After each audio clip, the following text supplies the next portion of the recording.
What is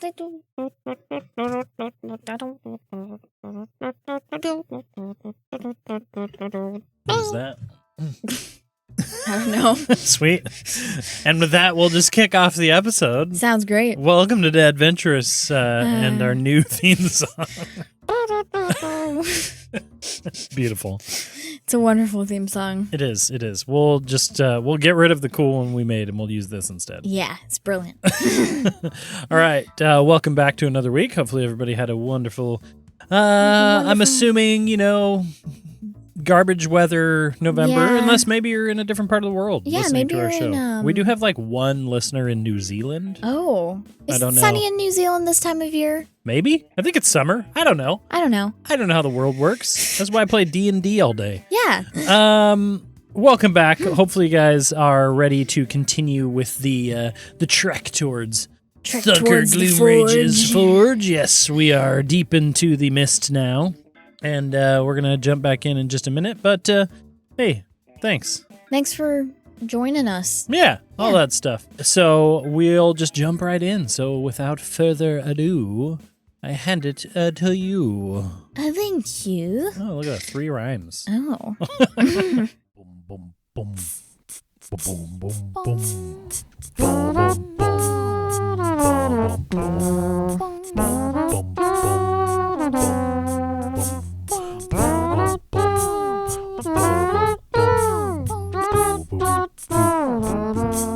Adventurous. Mama Gloomrage and altogether, Hazetown was certainly unexpected. My deductions upon the metal spikes and fire and all the fancy edginess being performative were correct. I had a talk with Mama Gloomrage, and she led me down into the true town of Hazetown, where she enlisted my help with her local problems. There's no short of them in this city. Another missing persons case for the very ogre I was looking for. Thunker Gloomrage had been silent for quite a while, and plans were to head out into the mist to find out what was going on. One delicious breakfast sandwich later, we were ready to disembark. Me, Mama Gloomrage, and her team of warriors headed out into the dark. We were quickly attacked by a surprisingly large amount of surprisingly strange gloom spawn, fetid creatures, but we did manage to overcome the threat and continue forward. And that's where we are now. That is where we are now. Everybody's taking a deep breath. A couple of the ogres were essentially knocked unconscious in that fight, so you're down to like 15. And Mama herself. Everyone taking a moment, taking a breath. Some bruises, some things across the field, but Mama Gloomrage is like, form up. We're moving out. Gotta keep moving. And so, as you go, you had looked at one of the lights, street lights nearby. You notice that there's kind of like a gas flame situation, and apparently Thunker's Forge powered this section of town, and so it has gone dark recently.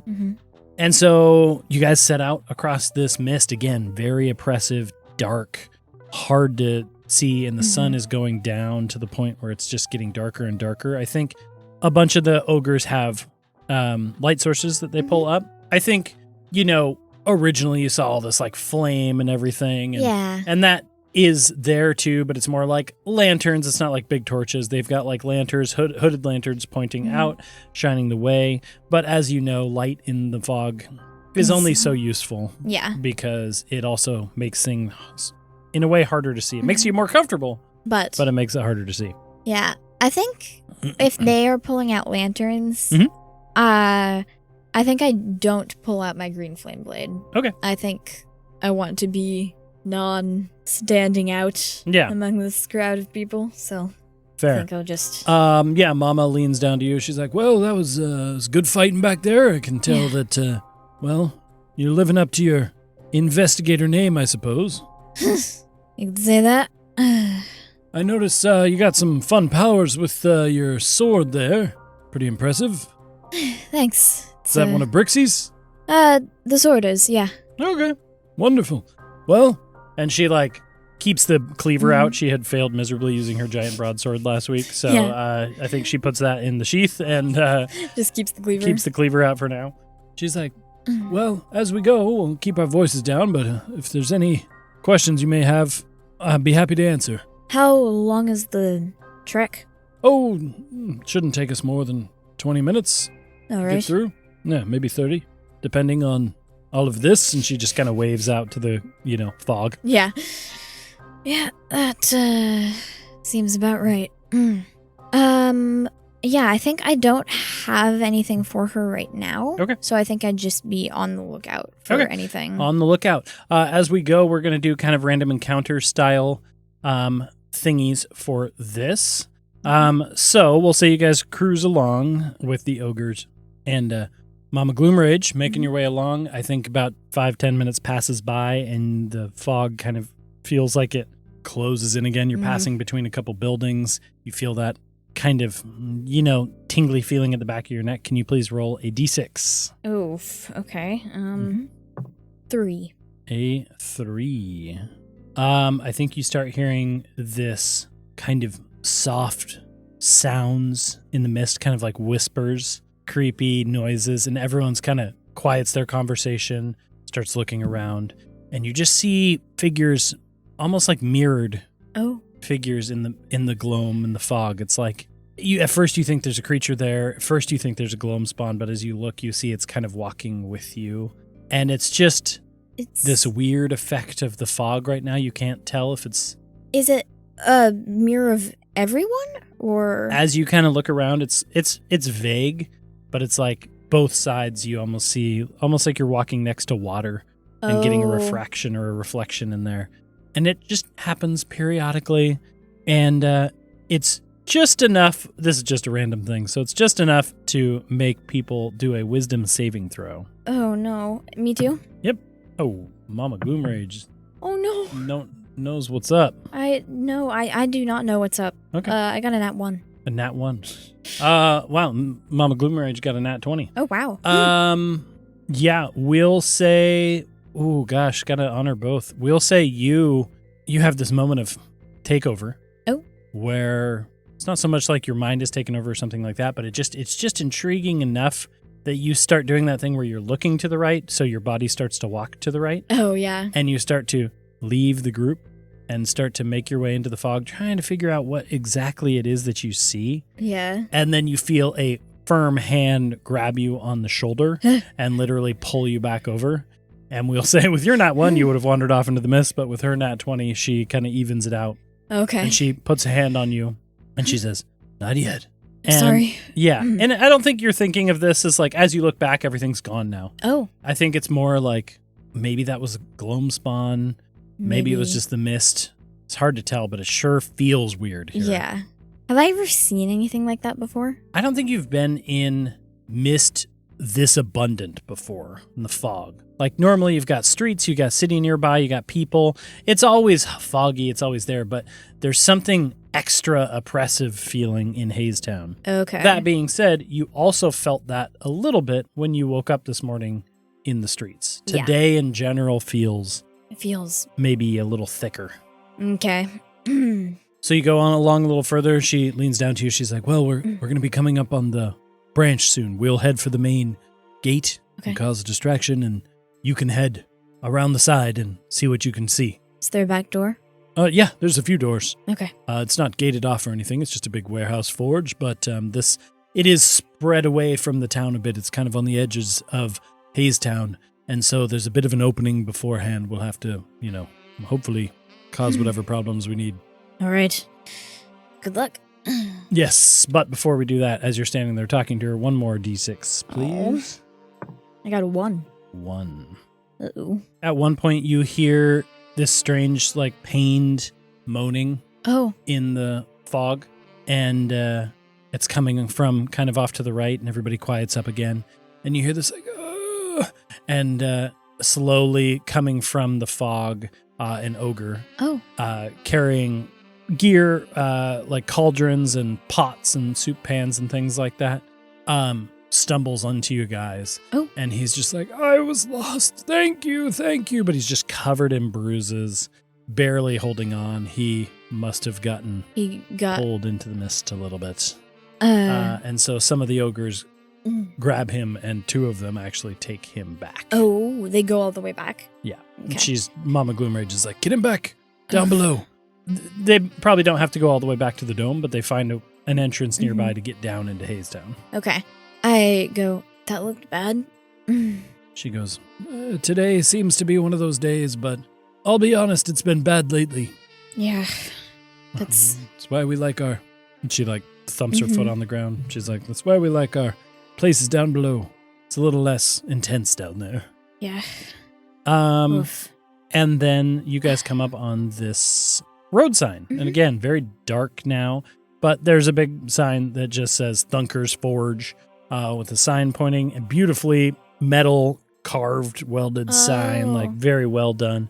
Kind of like Brixie's in a way. Yeah, but for Hazetown. Is it like a street sign, or is it like one of those like signboards that you see outside of banks and stuff that are on the ground? On the ground. It's its own thing. Big arrow pointing, very decorative, very like this way to Thunker's Forge. Like this is not some far off place, but it is it's distant from the main part of Hazetown for sure. Yeah. As you kind of get over here, you start to see the low wall that sort of surrounds the outside border of Hazetown.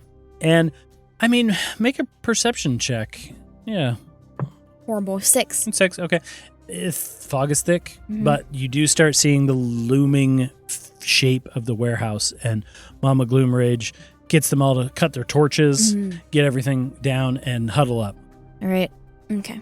I think I kind of huddle up with them and say, so, you guys gonna go out front? Yes.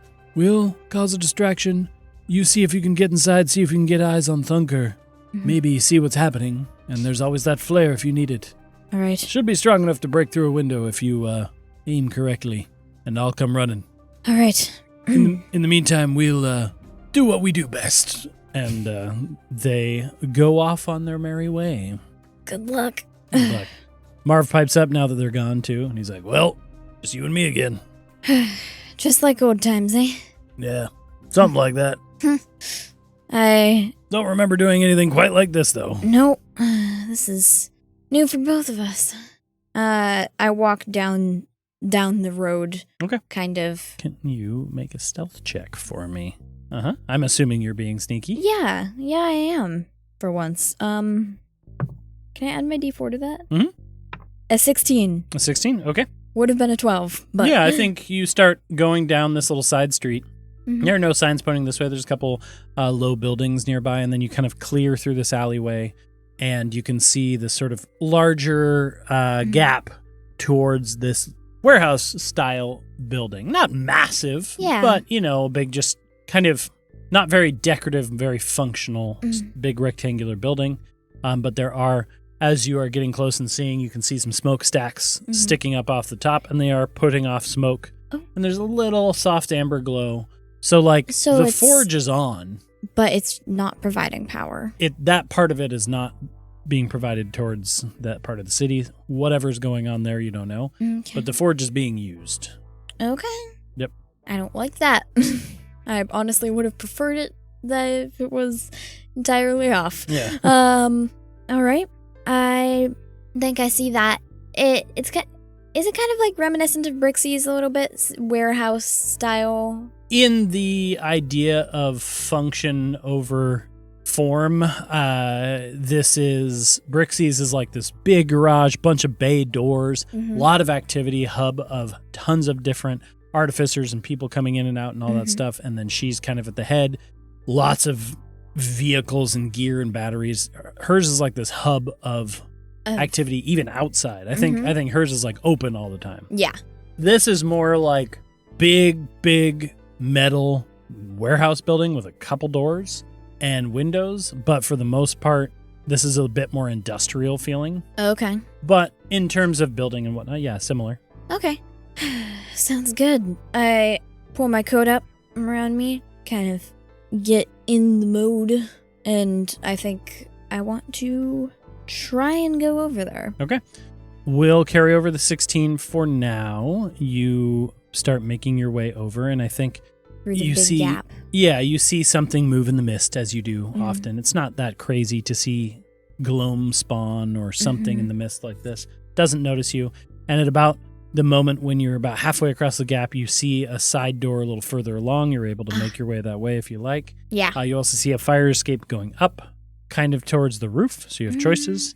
And you hear this insanely loud, like, for the Gloom Rage Clan charge. And you see flares firing up. You see torches firing up. This is them being crazy. A clanging of metals, things like that. And so they're essentially drawing the gloam spawn to them. Okay. And that thing that was passing by you, this little floating orb-like shape, like turns and rushes towards the front area. Okay. And so you have a distraction. I'm going to try and be fast. Okay. Also, after my previous experiences, I don't think I trust fire escapes too much. I forgot about that.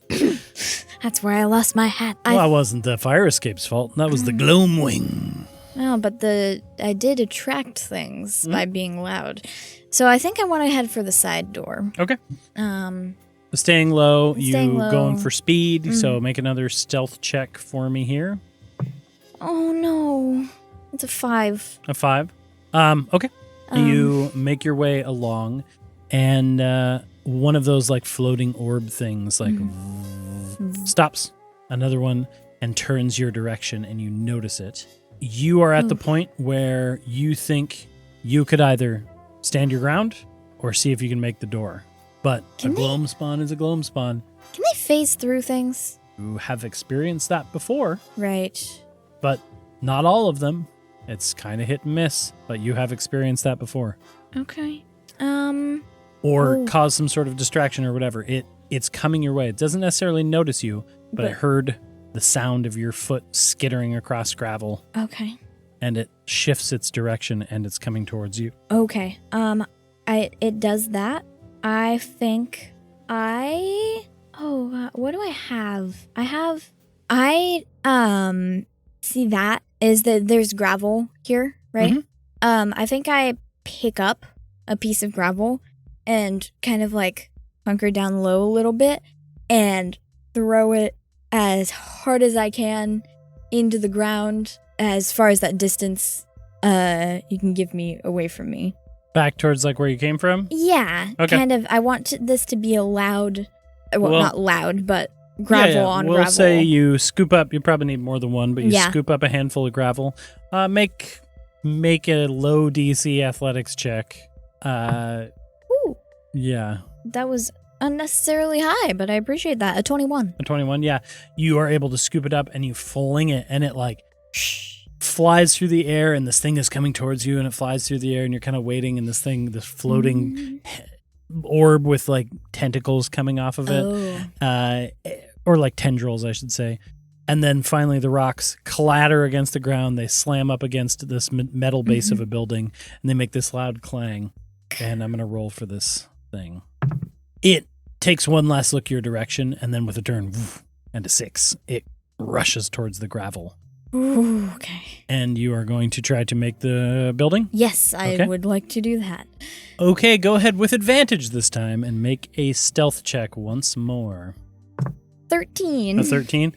I think in this case that's fine. That is above the passive perception of this thing. Okay. And it continues on its search for the gravel, and you are able to get over to this door. As you get to this door, metal door, very nondescript, has a handle on it. Okay. I try the handle. It clicks open. Oh, is it? Okay. So it's unlocked. Oh yeah, it's unlocked. It's unlocked. I try the handle and it clicks open. I want to open it enough that I can go through, and then I want to see if I can close it behind me. Okay. You open it enough to come through, and as you open it, I think you're kind of like what you were saying before, where you would almost be more happy if the forge was off. You are hit with a wave of heat and smoke and just the smell of wrought iron and steel and fire burning, but controlled fire. Okay. And I think you're kind of surprised. You went from this cold climate of the fog, oppressive fog, and you step through, and it's like you can feel the sweat on your brow already forming. And you close the door behind you with a soft click, and you hear the loud clang, clang, clang, chains going clang. I think fire's like I think I step in, and depending on where the side door is in relation to like the main area of the room. Yeah, well, let me set the scene a little bit. You step in, you close the door behind you, and you turn around and you notice this room. What you're seeing here is a pretty large forge. Where you come in through the side door is actually like a storage area. There's a bunch of crates kind of blocking your view of the main part, but you can tell this is a big factory room.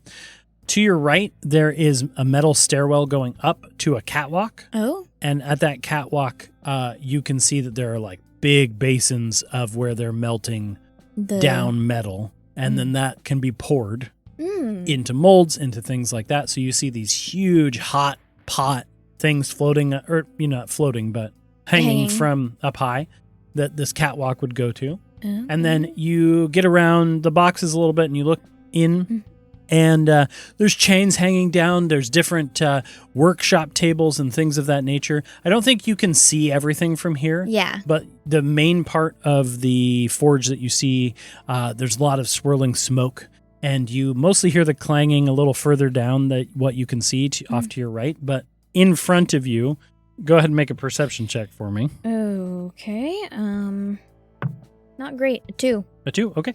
Yeah, you can't see anything. You hear soft voices, and that's what you see. Soft voices. Further down in the factory. Okay. I think I'm kind of like hidden behind the boxes right now. Yeah. Or at least like in You're the box standing area. behind the boxes, yeah. Yeah. Okay. I think I would... Oh, on my right, there's a staircase going up. I think I want to try to head up that stairwell if I can, being quiet, like not necessarily going up to the catwalk, but get a better view. Yeah, get a better view. Okay. If you're just going up part way, I'll give you advantage on a stealth check. You get over to the stairwell, you put your feet down, maybe you're worried, thinking about that fire escape outside. This is very solidly built. Okay. Very, very sturdy. So you're not getting that creak and groan or anything like that as you start to climb up the stairs a little. All right. Going up at an angle, you clear the boxes and you get a little better view of the room. Advantage stealth check first. Oh, boy. Oh, no. That's really... I've been rolling... I had one episode where I was rolling really good. Mm-hmm. Is going to do anything? Oh, okay. A 9. A 9. Oh, sorry. Wait, hang on. An 11. Okay, an 11. I think you start going up, and you're feeling good about it. As you go up, you get a better view of this operation. You can see over the tops of the rest of the crates and into this main section of this forge area. And most of the sounds of voices and clanging and smoke and fire is still coming a little further along. The shape of this building you can't quite see towards the back end of the forge without going all the way up the stairs. And I think at one point you hear like the tipping over of one of these things and you hear the noise of metal being made. But what you do see is as you go up, with your 2 perception earlier and your 11 stealth that you just got, you didn't notice these guys because they weren't talking. Oh. But there are 2 sitting at a small table playing cards. Oh. Human guys. One of them, got tattoos all over his arms, wearing like a suit jacket kind of thing. The other guy looks a little more scraggly, wearing a trench coat and a hat. Playing cards, drinking questionable liquids. And they're sitting there, and one of the guys like, hey, gotcha, my pot again. And then there's a bigger guy with the tattoos, and he's looking back towards the crates. He's not looking up towards you, but he's looking back towards the crates, and he's like, hey, shut, I heard something, I think. And one guy's like, oh, you're just worried about losing more. And they're having this argument. I stand off. And I'll say he's looking towards the crates. He like slides the chair back and he stands up a little bit and he's looking towards the crates. He's not looking up your direction. Okay. But he definitely heard something. He's just with an 11, Yeah. He heard something. Okay. What to do? Cause like there's he heard something towards the crates. Mm-hmm. But I'm to the right of those. Okay. I think with that, if he's like if he's standing up, does it look like he's going to go check it out? Currently, it's 50-50. Okay. I think I want to start like very slowly. Like whether or not he's going to move, I don't know, but start very slowly, continue heading up the stairway, just getting farther away a little bit. Okay. But you start heading. Edging. Yeah, I think you start heading up, and I think at about that time, he kind of cocks his head again. He looks towards the front door, and then he starts looking back over towards the crates, and he's like, I'm going to go check it out. And the guy's like, whatever, I'm going to take the ante this time for me. And he like scoops all the money up. As he walks along and you start going up, you do see that you can see a little more of the room. Mm-hmm. And there is quite a bit of activity in here in terms of, you got these two guys. Mm-hmm. And then there's a bunch of crates that you pass by. They're all old and, not used that much. As you clear up the stairwell, get up next to some of these cauldron hanging things, you can see a lot more crates down here. And these crates with a familiar Gallows family crest logo on them. Okay. And you're seeing that there is a number of people in here working, loading crates. As you get up a little higher, you see that there's like a couple more guys further down. They're loading these like cylindrical things into these crates. And other guys are just loading what looks like sheets of metal into the crates. Just like materials, molds, things of that nature. And as you get up a little higher, you're able to clear into the room far enough that you're kind of between these two hanging cauldrons. Mm-hmm. Can you make perception check for me? Oh, okay. 13? A 13? It's not hard to see entirely from here, but you're looking down the length of the forge, and at the far end of the forge, there's this huge fire forge. Coals, flames pouring up out of it, connected to one of those smokestacks. Huge anvil and chains and everything, and big pot of pouring cold, or not cold, liquid metal. Mm-hmm. And this pretty largely tall but kind of skinny ogre sitting on the far side, slim built in a way, wearing a big leather apron, welder's gloves, goggles on his head, hammering away at metal. And standing next to him are about 4 of these Gallows family members, one of whom is this guy wearing a nice enough suit, kind of skinny, wearing a hat similar in like shape to what Silas Gallows wears, but he's kind of wearing like all purple. He's got some chains on him, and he's got his sleeves rolled up on his suit a little bit. And he's just standing there with his arms crossed watching this ogre. Are the other 3 also just watching him? They're just kind of nearby. They're just there? They're there. And the conversation you hear is this guy and the ogre periodically talking. Mm-hmm. While he's working? While he's working. Is anyone, like, starting to, like, go check out the front doors at all for the commotion outside, or is this inaudible? You're not hearing it with all the noise and everything in here. Mostly what they were doing seemed to be for the gloam spawn currently. Okay. Mm-hmm. So I'm up here. Is there no one else on the catwalk? No one else on the catwalk. As you're getting a little further, you notice that the catwalk does head towards where they're working. And there's chains that seem to carry along these molten pots. I think I want to start heading over there. Again, like crouched, quiet. Mm-hmm. But I do want to start heading over there. I want to hear what they're saying. I want to before I trigger anything. Okay. I want to. Well, advantaged stealth check as he goes back to hammering away on the forge, and bellows blows up and everything too. And okay.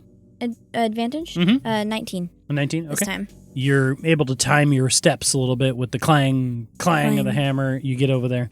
As you get over a little further, you notice that there's a back door here in this factory that is open. Oh. And outside there's some more Gallows family guys. They're taking some of these crates and they're taking it out the back door. Okay. You can't see from your angle what that means, but they're taking it out the back. There's probably, now that you're here and you're walking towards the forge and everything, there's probably 10 guys in here. Okay. Yeah. That's more than I thought. Okay. I think I see that, and I'm starting to, figure out what I want to do, maybe, but I want to get over as close as I can, still on the catwalk, to these... Yeah, I'll say you can get pretty much over the top of these guys with that stealth check you got. Okay. I and there's pull my jacket over my mouth for the smoke. Yeah, and I think as you get closer, you hear the clang. They're all working down below, and periodically, this ogre, whom you're assuming is Thunker Gloomrage, reaches up, grabs a chain, pulls on it. Another one of these molten things moves over, lowers down, and pours into these molds he's making. What are the molds? Can I see? Sure. Make an investigation check. 10? 10? They're metal. They're metal. He's cooling them. He's sticking them into a squelching pot. All that stuff. Various shapes, flat pieces. It just kind of seems like ogre metal. Okay. Being formed down into usable parts. Okay. And I think with a 10, though, you do notice that Thunker Gloomrage also has a chain around his ankle that is chained up to the forge. Okay. Mm-hmm. Yeah, I think... Well, I was wondering if I could hear anything from being over the top of them. I don't think so. Roll to see if you get a really high perception check. If you get really high, maybe, but it'd be tough. No. Yeah. Yeah, no. The clang and the metal and everything, you're probably 30 feet, maybe 40 feet up in the air. Okay. It's hard with everything going on. If he stopped banging down on things, maybe, as you waited, but... But, okay. 10 guys in here. There's the back door here that's open. Mm-hmm. Guys are going out, loading crates. I got eyes on Thunker. Okay. Can you tell me, since this is just... theater of the mind. Mm-hmm. Can you tell me, in a 10-foot area from the door, the back door, okay, are there any people in that area other than Thunker? Well, he is not near the back door. He's not. Oh, okay. So you got the forge kind of directly below you with the 4 guys kind of watching him, including this kind of well-dressed individual. Mm-hmm. And then behind the forge and towards the back of the building, there's people are walking out, they're grabbing a crate, and they're walking it towards the back of the factory. How far is that? From my position? Your position, the back of the factory is probably 100 feet. Okay. It's a little further away. And the catwalk does seem to end here at the forge. Oh, wait, you don't have to be... Can you teleport in midair? Mm-hmm. I don't see why not. Oh. It's just a spell. It's instantaneous.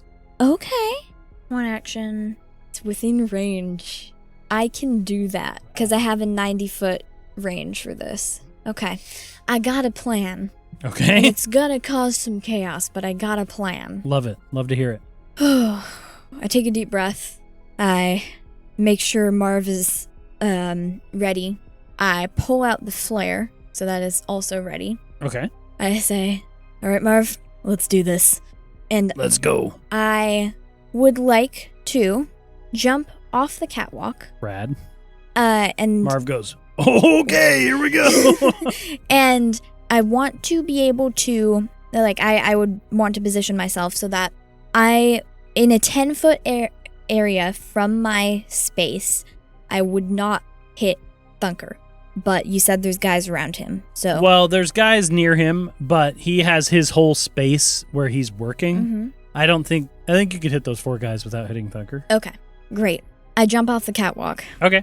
I think as you jump off the catwalk and you start going, the guy, I like to think that the fancier dressed kind of guy in this darker suit, he pulls out a pocket watch and he's looking at the time and you're coming down. I come down. You said it's 30, 40 feet? Mm-hmm. Okay. I as I drop, Okay. right before I hit the ground, if I can do this, since it's instantaneous, I think a pulse of energy shoots out from me. Okay. And I disappear as I cast Thunderstep. Okay, so this green energy from the blade comes out, swirls into your center mass, and then with a burst, you disappear. And whoever is in my range, within 10 feet of where I would have landed... I think it's all 4 of these guys. Can you please make a Constitution saving throw? All right, I'm going to roll for the 3 little guys. They got a 10. No. And I'm going to roll... that's a D12. I'm going to roll for... No, that is a nat 1. Great. All 4 of them take, lots of damage. 12 thunder damage. Okay. So, per person. Yep. And, as this huge crack of thunder just emanates from where I was. Awesome. I think the 3 guys that are not this fancy guy, most of these people are like workers. I think they're knocked unconscious. Oh, really? Yeah. Okay. And like commoner stats is 10 health. These guys were not the fighters of the group. Sorry. And, well, they shouldn't have been part of an evil gang. And that guy who was looking at his pocket watch, I think he like saw something in the watch and he was about to look up, and you just like right before cloak or trench coat fluttering. And where do you bamf to? I bamf my full 90 feet of teleport that I can do as far as I can towards that back door. I mean, as you're down now, it was probably only 60 feet from the back door. Oh, okay. You know, with you coming down and then over. So as you come down, with the way I described the forge, I don't think you can see what's out there. Oh, I don't mean to get out. I just, as close as I can see to the back door. Okay. Because it has to be that I can see. Outside or inside? Oh, to what you can see. Okay, we'll say you can go diagonally and end up at the back corner of the building. Great. With a bamf explosion and these guys knocked backwards, and you hear this loud like, "Hey, what the heck?" as the guy is blasted sideways, and I think you hear Thunker's clamoring with the hammer come to a sudden stop. Oh. As this can be heard 300 feet away. Yeah, I think everyone in this warehouse hears this. Yeah. And I poof to the back door. Okay. And I run the rest of the way to the back door. You know, there's people outside. I don't care right now. Yeah, I think as you run that way, there's 2 big doors wide open. I think what you see might surprise you a tiny bit in that they are loading this onto a gondola that is going up. A gondola? Oh. And you hadn't heard of a Hazetown gondola that went up to Skyline. And it looks like it's across many uprights that were built, heading up, and it looks new. Oh. Yep. Okay. I think I see that, and I just go, they can figure it out when they get here. And I dash to the back door, and I had that flare ready in my hand. Yep. And I peek out the back door and shoot it straight up. Okay.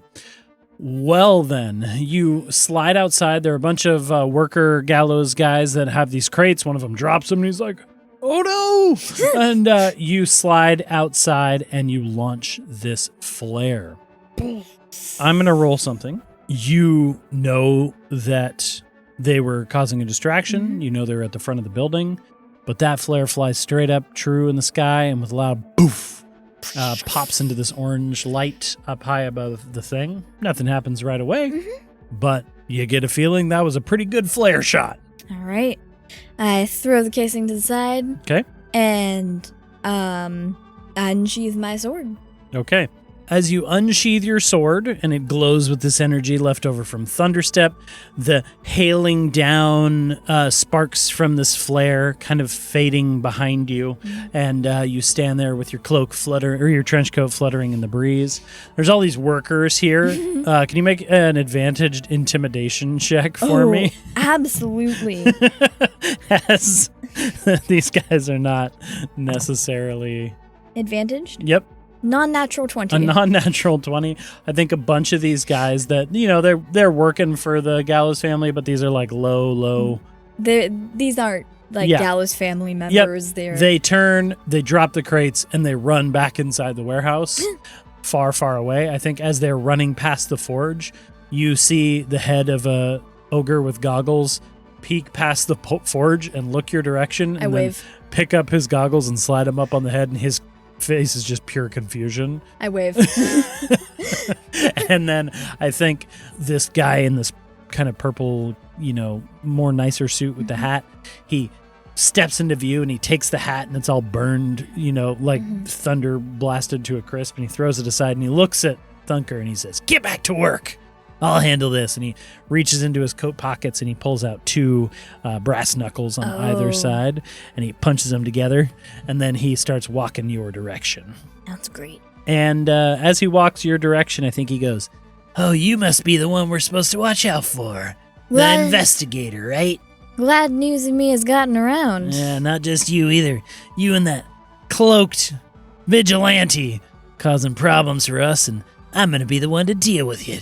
And he punches his little fist together and walks your way. And like a anime video game situation, we'll say the camera swings to the side. You've got this glow of flare behind you, and this guy steps out of the building punching his fist together, and we get that fight. and I will say, can you please roll initiative? All right. 13? Oh, I also got a 13. Oh. What's your dex? Hang on 1 second. So we have this fight, whatever you want to call it. Street Fighter style. Yeah, Street Fighter thing. And he comes out, the fog, settling in around you guys, but the glow of the forge there. And my dex is +2, so an 16. Oh, you have a 16? Yes, he is a dexterity-based dude. I have a 15. Okay, so he goes first. So he comes out, and I think you were kind of expecting this, you didn't know what you were expecting, but he pulls out these brass knuckles and he punches them together, and he's like, "All right, let's dance." And then he rushes forward, his coat flying off somehow in the attack. Nice. And the tattoos running up his arms from his rolled up sleeves. I like to also think he has a piece of straw in his mouth that he's got. Very anime style is what I'm imagining in my head. Yeah. He rushes forward, pulls his fist back. So his coat just flies off? Yeah, for sure. But he was because he's Naruto running towards you, so that his coat can fly off. And I think I'm confused for a second at what's happening. I don't know why I'm doing this. I think he runs up towards you, he slides sideways, and then he cocks his arm back, and with a high speed he's going to fling a fist towards you with his double attack. It'd be really funny if he missed. Well, he has 2 attacks. He did miss on one. Oh. Rolled a natural 2. The first one he goes through, and you're able to kind of deflect it or dodge out of the way, but he spins around and he goes for a chest kick. Very martial arts style guy. And he is going to attempt to do a trip attack on you. Oh, no. But he does 5 damage, but can you please make a strength saving throw? You what? Take we still got 15 armor cold of damage. Agathis. It lasts for an hour. And you still have... And I still have 4 temporary hit points left. Oh, man. Okay. 15. Oof, yeah. Jeez Louise. Okay. That is going to hurt him. I need to make a strength saving throw? You do need to make a strength saving throw. Oh, my strength is not very good. A 12? No. You are... this ice hits him and he goes, but he is able to spin around and kick you, and you are flown backwards and knocked prone. He is going to... He kind of did his whole thing to rush towards you, so he is going to stand over to you and just be like, "Not such a big deal after all." And it's your turn. All right. I used the half of my movement to draw myself up. Okay. And I think I kind of draw myself up, and as I stand up, the sword flashes and lights up with that green flame blade that I pull out. And I go, you'll see how much of a deal I am yet. And slash at him. Okay. With this fire. Not very good. I think you get 2 attacks as a level 5 slasher. Only one of them. Well, green flame blade is an action. Oh, you're right. So it's singular, but it does extra damage. Does a non-natural 20 hit? Absolutely hits. I forgot how much my plus is. You take 9 slashing damage. Okay. Plus 5 fire damage. Jeez Louise. So before the round really even started, you've done 29 damage to him. Ooh. Cool. Thunderstep is fun. Yeah, Thunderstep's rad. Right. Oh, wait, no, yeah, because you've done more than that because there was the initial 12 damage from Thunderstep. Oh, you didn't mark that? I forgot to mark that for him because wow, ouch. Yeah, he's pretty beat up already. All right. He's doing fine-ish, but yeah. We're in melee. You are in melee. I'm going to, am I going to be mean to this guy? Oh, I kind of need some healing. Yeah, I'm going to be mean to this guy. As I kind of green flame blade into this guy, some of that flame kind of, leaves, like, some scorching marks on him that glow a little bit as I cast Hexblade's Curse. Okay, he gets the flames kind of cling to him a little bit, and you cast Hexblade's Curse. He kind of shakes a little bit, and he's like, yeah, well, you're not the only one with tricks. And he is going to rush over, and he's going to do... What will he do? He's just going to... I haven't really fought a monk before. He's not a monk. Oh, he's not a monk. No, he's a battle master fighter. Oh. He is going to rush forward, and he's going to do his first attack. He is going to try to use one of his maneuvering dice to just do extra damage on this one. Okay. One of the things comes forward. That's a natural 16, so 22. That does hit. Okay, so he gets to do that plus... That's a lot wow, of dice. I did so bad, though. 9 damage. Okay, so... Could have been way worse.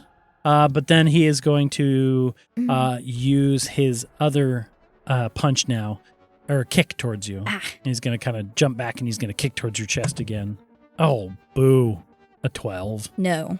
Uh-huh. However, with that 9, my Armor of Agathis is gone. Oh, but he still gets hit. But you do still get hit. Man, Armor of Agathis is cool when you got melee fighters. Okay, so another 15 damage. Yeah. Wowsies. But now that is gone. Now it's gone. Okay. Last of the frost melts off. Melts off, and he goes, ha! And then he is going to use his bonus action to Second Wind. Oh. Because he's rude like that. Oh. Yep. Well, now we're both rude. Yep. He Fair can fight. also be rude. You got 9 damage back. That's pretty good. Okay. You're up. I'm up. In the meantime, can you roll a top of the round d20 for me? Oh, yes I can. What did I get? An 18. An 18. Okay. It's your turn. Okay. I think the last of my armor kind of melts off and I square up to him, and I think now that I do get my 2 attacks per action, I am gonna pull my multi-attack out. Nice. And do just slice twice with my scimitar. First attack is 19. Okay. Damage first, or you just want to roll both? I'll damage first. For 10 Oof. damage. Wowsies. Second attack is There goes his heal. Oh, I think I got a natural 19. Oh, which is a crit with Hexblade's Curse. Oh, it is. Isn't it? Yeah. Yeah. I roll a crit on a 1920. So that's a crit. Wow. Okay. I don't think I've actually had that before, rolling a 19 on a Hexblades. No, I think you've been close, but yeah. So that's 6 plus 17 slashing damage? With the max at the beginning? With the max at the beginning. Wow, 17 damage. He's lucky he healed himself, because that would have been bad. But he's still up for the time being. Great. I think that's Did you roll damage? Yeah. That's my turn. Wait, did you roll the initial damage? Yeah. Oh, yeah, it was 10. Oh, Yeah. man, so you did 27 just that turn. Wowsies. I think so. Yeah, you did 10 and then 17. And he's like, I'm still going to handle you for Silas. And I don't know. I don't know. Yeah, and he's going to rush forward, and he is going to attack a bunch of times. Oh, no. He is going to, with his 2 multi-attacks with his punch towards you. One of them for sure hits with a 21. Oh, yeah, that hits. You take 7 damage, and then he is going to action surge and do 2 more attacks against you. Ah, man, 1 hits. The other, I keep rolling so bad on one of them. So another 7, but then a 20. That time he does 9 damage Ow. to you. This guy doesn't mess around. Oh, boy. Okay. Still up? I'm still up. Okay. Barely. It is your turn. Yeah, I don't have any, like, shields or anything. Okay. I'm also very badly hurt. Nice. You guys are having this, like, round 3, both staggering a little bit. Yeah, he like wipes the blood away from his mouth and flicks it on the ground and punches his fist together. He's like, "Come on, investigator." I still have hex blades on this guy. Mm-hmm. I wanted to question him. I mean, you can make it non-lethal. I don't get my heal from that, but I do think that's more important than the heal. I mean, that's up to you. So I think he says, "Come on, investigator," and I think I just like cock my head and just like your funeral, and I raise up my sword. Flashes with that green energy, but again, this is a melee Eldritch Blast. Oh, okay. That I'm doing. So you get 2 of them again. First one doesn't hit. Okay. That's a 9. Second one, 20. A 20 definitely hits. Yeah. So that does. Ooh, max damage, 14 force damage. With 80 hit points. Oh. And a 14 takes him to 81. So with 1 extra, well, technically 2 extra damage, he punches his fist together. He was ready for another round, and he rears back to punch towards you, and I slash through that green energy blade. Just slashes him across the chest. Yep, and he gets blasted backwards, and he rolls sideways, and he lands up against the door. I do want that to be non-lethal. Yeah, non-lethal is fine. And I think with a loud, like, "For the Gloomrage clan," Mama Gloomrage, which she was going to come in on this round anyway, jumps off the roof of the factory and, like, Iron Man punches down and lands on the ground. And then she, like, looks around and she goes, "Oh, you already defeated him." Yeah. He's fine. I'm, like, swaying a bit. Yeah. She's like, "Here, drink this." What? She slaps you on the shoulder and she takes out a flask and shoves it into your chest. Oh. And then she is going to run into the factory. Yeah, I just as she like runs away, I say, "Thunker's inside." Yep, and she runs in and you hear, "My baby boy," and there's like a big hug and everything. And are the other guys still in there? I will say at this time, with what you rolled and where we're at here, the front door has been busted down, and the Gloomrage clan is in the process of defeating the rest of the Gallows family. Nice. She hit this flask at your chest. It's like giant for you. It's like a pitcher. Yeah, I think I kind of just like go up probably and just like sit next to the door. Just like, next to the unconscious guy. Yeah, just like I think like away from him, but just sit next to the door, plop on the ground, and go, "Ugh, that was difficult." Yep. And I open up this flask. Yep, smells delicious. Oh. Take a swig. 4d4 plus 4 hit points as a greater healing potion of ogre variety. That's a lot. Plus 4? Mm-hmm. 15. As 15 hit points comes back your way, you chug down this thing, feel a little better. And I think as you're sitting there taking a deep breath, the groaning, unconscious form of one of these Gallows family guys next to you, you hear the sounds of Mama Gloomrage and Thunker crying and unchaining and seeing what's going on. And I think you just take a deep sigh and take a breath. And Marv goes, boy, that was fun. That was fun. Ooh, this is getting more interesting every day. Sure is. And then I think with a soft finishing glow of the amber flare slowly falling down, we're going to end our episode there. All right. I like that. As Mel takes a pause and a breather. Just sitting next to an unconscious guy. Yeah, and we'll worry about talking to him next week. Yeah. All right. Thank you guys for joining us for another fun nonsense episode. Fun combat episode. Combat and sneaking through a forge. You rolled good where it mattered. And I think that is it. So we will finish off this tale next week on Dadventurous.